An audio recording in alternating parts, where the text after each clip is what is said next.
कैसे हो आप? क्लास 9 मैथमेटिक्स में आजकल हम लोग linear equation in two variable पढ़ रहे हैं। पिछले वीडियो में हम लोग एक्सरसाइज 4.3 के अप टू क्वेश्चन नंबर 5 तक के क्वेश्चन सॉल्व किए थे। तो चलिए देखते हैं एक्सरसाइज 4.3 क्वेश्चन नंबर 6 को। क्वेश्चन नंबर 6 है, if the work done by a body on application of a constant force. आप लोग अपनी बुक से रीडिंग करते रहिएगा क्वेश्चन को। क्वेश्चन लिखना बहुत लेंदी क्वेश्चंस हो जाते हैं, लंबी लाइनिंग की हो जाती है, इसलिए डायरेक्टली हम आपको बता रहे हैं। If the work done by a body on application of a constant force is directly proportional to the distance 12 by the body, means work done is directly proportional to distance है, ठीक है ना। अब आप किससे रिप्रेजेंट करते हैं work done और डिस्टेंस को, वो यहाँ पर मायने रखता है कैसे करना है। Now express this is in the form of in equation in two variable and draw the graph of the same by taking the constant force is 5 unit. Also read from the graph से में read करने के लिए कहा गया है। From the graph the work done when the distance 12 by body इस 2 unit है एंड 0 यूनिट की बात कर रहा है। तो चलिए एक बार देखते हैं, पहले क्वेश्चन को सॉल्व करते हैं, बाद में हम ग्राफ पेपर पर उसको ड्रा करेंगे। मैंने एक ग्राफ के लिए रफली इस तरह से ड्रा कर लिए हैं। क्वेश्चन में क्या कर रहा है, work done by a body an application, है ना। तो आप सबसे पहले तो रिप्रेजेंट कर लीजिए। क्वेश्चन में कहा work done is directly proportional to distance 12 by the body या बाय द पर्सन, जो भी हो, ठीक है ना। तो हम यहाँ पर let work done is denoted by X and distance 12 by Y, ऐसा सपोज कर लीजिए, ठीक है ना। लेट आप वाई और एक्स मान लीजिए। Let work done is denoted by, let work done is, आप इसको y रख लीजिए या x मान लीजिए, एंड डिस्टेंस को आप x मान लीजिए, and distance 12 by body is y, 12 by body या जो भी है, ठीक है ना। Distance 12 by the body is x, किसी एक को मान लीजिए, वर्क डन को x मान लीजिए, बॉडी को डिस्टेंस को y मान लीजिए, जैसा भी आपके पास कंडीशन बने।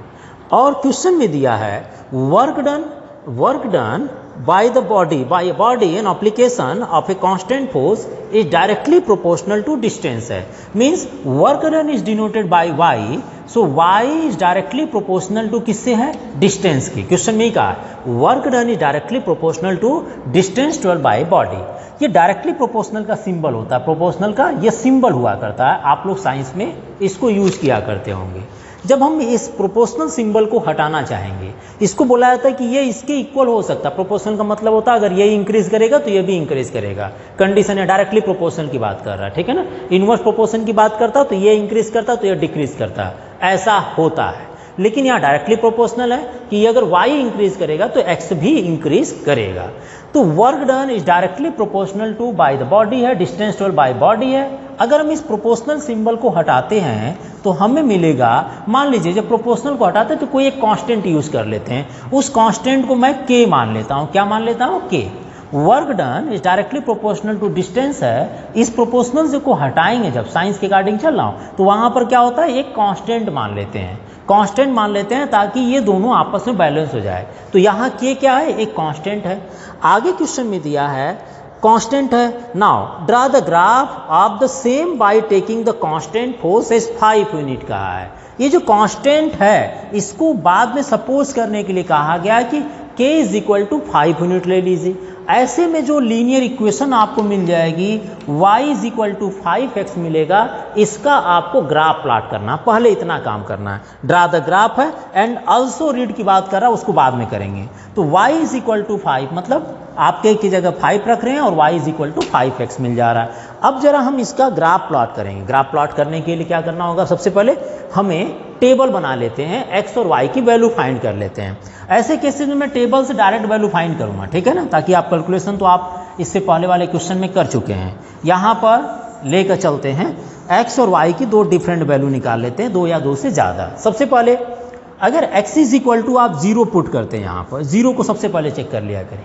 F X is equal to 0 रखते हैं तो 5 इंटू 0 इज इक्वल टू 0, मतलब y भी 0 मिलेगा। और x इज इक्वल टू अगर 1 लेकर चलते हैं, x is equal to 1 unit लेकर चलते हैं तो y इज इक्वल टू कितना हो जाएगा, 5 यूनिट हो जाएगा। 5 इंटू 1 कर दीजिए because x is equal to 1 suppose कर रहे हैं। Next x is equal to -1 ले लीजिए। तो 5 इंटू -1 इज इक्वल टू -5 मिल जाएगा आपको। क्या मिल जाएगा? -5 मिल जाएगा। ये तीनों पॉइंट को हम जरा ग्राफ पर प्लॉट करते हैं, ठीक है। चलिए, x is equal to 0 and y is equal to 0, ये पॉइंट हो जाएगा 0 0, ये वाले पॉइंट हो गए ना 0 0 मीन्स ओरिजिन हो जाएगा। यहाँ देखिए x is equal to 1 and y is equal to 5 है। x एक्सिस पर 1 यूनिट चलिए और y एक्सिस पर आपको 5 चलना है, इसका मतलब इसके पैरेलल में चलना है। आप इसके से पैरेलल में चल देते हैं। x is equal to 1 and y is equal to 5। देखिए 5 के सामने मैं यहाँ पर क्रॉस लगा देता हूँ, ठीक है। आप लोग एक कॉपी में करिएगा आराम से देखकर। यहाँ देखिए ये जो पॉइंट हो जाएगा ये 1 एंड 5 का होगा, ठीक है ना। Next x is equal to -1 then y is equal to -5 है। यहाँ देखिए x is equal to -1 then y is equal to -5। तो यहाँ पर आप जो क्रॉस लेंगे वो आप इसके पैरेलल में यहाँ लगा देते हैं, ठीक है ना। ये आपका हो जाएगा। चलिए, x इज इक्वल टू ये आ गया -1 then y is equal to -5। ये जो पॉइंट मिल गया x is equal to 1 then y is equal to 5 आ गया। नाउ इनको ज्वाइन कर देते हैं। ज्वाइन करते हैं, लाइन का इक्वेशन मिल जाएगा। ज्वाइन करते समय स्केल देखिए छोटा पड़ जा रहा है, ठीक है। आप ज्वाइन करिएगा इसको और ये आ गया, ठीक है। मैं थोड़ा सा आगे कर देता हूँ इसको। ये लाइन हो गई, इसको भी आगे कर दीजिए क्योंकि भी आगे ड्रा करना है। ये आपका हो गया।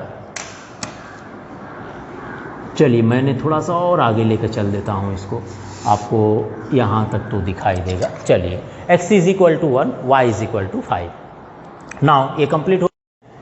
कंडीशन नेक्स्ट दिया है, also read the graph the work done when the distance 12 by body is x is equal to 2 हो। जब distance 12 by body x is equal to 2 हो, इस समय work done is denoted by y। तो y is equal to आपसे पूछा क्या होगा।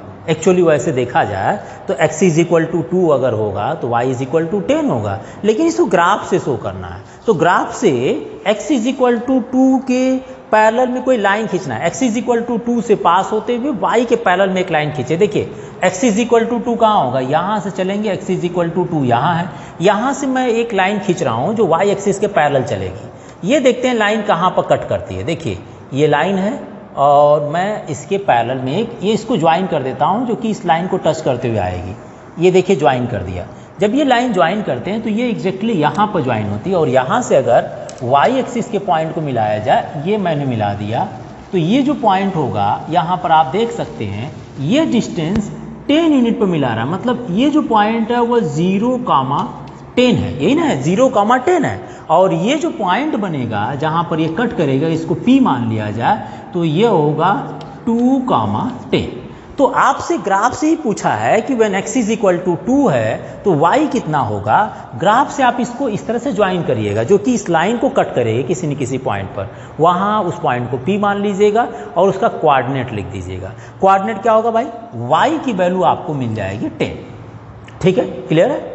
नेक्स्ट में सेकेंड पार्ट में क्या पूछा उसको भी देख लेते हैं। सेकेंड पार्ट में पूछा है व्हेन 0 यूनिट है, distance 12 by body is 0 unit है तो y कितना होगा। जब डिस्टेंस और वर्क डन आपस में एक दूसरे के क्या है, डायरेक्टली प्रोपोर्शनल है, तो ये जब 0 होगा तो ये भी 0 होगा, ये 0 होगा तो ये भी 0 होगा, होगा ना। तो इसमें अगर x इज इक्वल टू 0 होगा तो y कितना होगा, y भी 0 होगा। अगर आप यहाँ डायरेक्टली जब 0 मतलब जब आप डिस्टेंस ट्रेवल ही नहीं करते हैं तो वर्क डन कहाँ से होगा।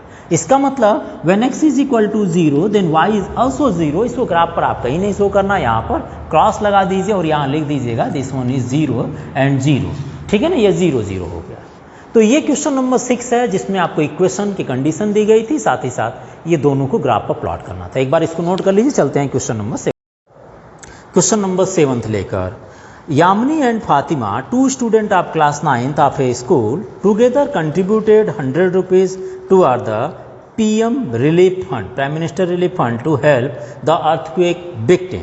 Write linear equation which satisfy this data and condition is given. You may take their contribution as x rupees and y rupees. तो आप ऐसा मान सकते हैं, draw the graph of the same. पूछा है यामिनी एंड फातिमा, ये दोनों कंट्रीब्यूशन मतलब एक दूसरे अपना जो कंट्रीब्यूट करती हैं, कितना कंट्रीब्यूट करती हैं, 100 rupees prime minister relief fund में। तो लेट कंट्रीब्यूशन है ना, लेट आप इसमें सपोज कर लीजिए, let Yamini contribution is x rupees, Yamini contribution is X rupees suppose कर लीजिए, rupees X and Fatima is Y, Fatima contribution a, Fatima contribution आप लिख लीजिएगा इज रुपीज़ वाई। ये दोनों का कंट्रीब्यूशन हो गया।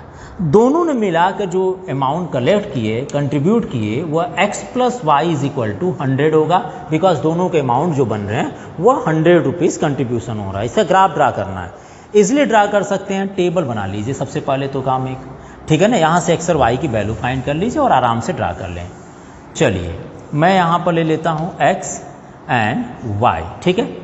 आप चाहें तो इसको y इज इक्वल टू, जैसे x plus Y is equal to 100 लिखा है, यहाँ y इज इक्वल टू ले लीजिए 100 माइनस एक्स कर लीजिए, 100 माइनस एक्स कर लेते हैं, ठीक है ना। हमें इसके लेना पड़ेगा क्योंकि हमारा ग्राफ ओनली 10 13 तक है और आपको भी इसके लिए इसका लेना पड़ेगा। तो चलिए ले लेते हैं यहाँ पर, अगर मान लीजिए x is equal to 0 put करेंगे तो y इज इक्वल टू 100 भी आ जाएगा। डायरेक्टली आप करना चाहें तो एक सिंपल तरीका मैं बता देता हूँ, इतना बड़ा कौन कैलकुलेट करेगा। आप ले लीजिए x इज इक्वल टू एक बार 0 पुट कर दीजिए, इसी इक्वेशन में पुट कीजिए, तो y कितना मिल जाएगा 100।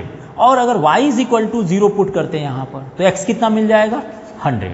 पॉइंट तो आपको क्लियर हो गया, कौन कौन सा पॉइंट भाई, x 0 है, देन y 100 है, दूसरा मिल जाएगा जब x 100 था तो y कितना है 0। अब 100 आपको ड्रा करने का मतलब है कि थोड़ा लेंदी हो जाएगा, 100 ड्रा करने का मतलब लेंदी हो जाएगा। तो आप जो यूनिट लीजिएगा, स्केल लीजिएगा, वहाँ पर आप लिख लीजिएगा क्या, 10 small block is equal to आप 1 यूनिट ड्रा करेंगे। मतलब 100 ड्रा करने के लिए आपको 10 ब्लॉक, छोटे छोटे का 100 जो ब्लॉक चलेंगे, छोटे छोटे वाला 100 ब्लॉक चलेंगे, उसका मतलब 1 यूनिट हो जाए। तो यहाँ पर अगर 100 यूनिट चलना है, 100 यूनिट का मतलब हो गया क्या, 100 यूनिट का मतलब हो गया कि आप 10 ले लीजिए, 100 का मतलब हो गया आप लीजिए कि 10 small block is equal to 10 unit आप ले लीजिए। तो 100 चलेंगे तो 100 अगर छोटे छोटे ब्लॉक चलेंगे, मतलब 10 यूनिट आप चलेंगे तो आप 100 पहुंच जाएंगे। आप इसमें लीजिए 10 स्मॉल जो आपके बना होगा वहाँ पर 10 स्मॉल बॉक्सेज या 10 स्मॉल स्क्वायर जो होंगे, 10 small boxes equal to 10 unit हो जाएगा। क्या हो जाएगा 10 यूनिट ले लीजिएगा। जो छोटे छोटे बॉक्स बने होंगे, इस तरह से बने होते हैं ना, इस तरह से 10 बने होते हैं, तो आप इसी को 10 मानिएगा, इस तरह से कैलकुलेट करिएगा। 10 स्मॉल बॉक्सेज मतलब 1 आपका 1 यूनिट के काटेंगे। मैं यहाँ पर क्या कर रहा हूँ, मैं 1 जब चलूँगा तो 10 यूनिट के बराबर माना जाएगा। इसमें हमारा डिस्टेंस जो होगा, डिस्टेंस यहाँ से यहाँ तक 1 अगर चलेंगे तो हमारे पास क्या होगा 10 यूनिट होगा। मतलब अगर हमें 100 ड्रा करना तो मैं 10 ही ड्रा करूँगा। मैं ऐसा मान रहा हूँ, जो स्केल माना हूँ वो आपके लिए स्केल मान दिया हूँ, ठीक है। तो यहाँ पर क्या होगा, 0 से 100 चलना है, 0 to 100 मतलब 10 10 जा 100, तो यहाँ पर आपको 10 यूनिट चलना है। x इज इक्वल टू 0 चलना है, y is equal to 100, x is equal to 0, then 100 को 10 से डिवाइड कर लीजिए, 10 आ जाएगा। तो y इज इक्वल टू 10 चलना है और y इज इक्वल टू 10 यहाँ होगा, 0 यहाँ है, तो ये जो पॉइंट बन जाएगी ये बन जाएगा 0,100।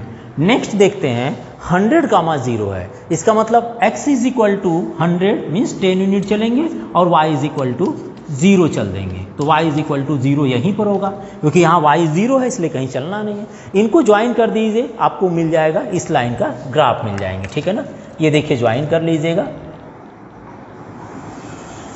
ये मिल जाएगा आपको, ठीक है। इसको ड्रा कर लीजिएगा और ये इस लाइन का नाम लिख दीजिएगा, क्योंकि यह इक्वेशन है x plus Y is equal to 100 का।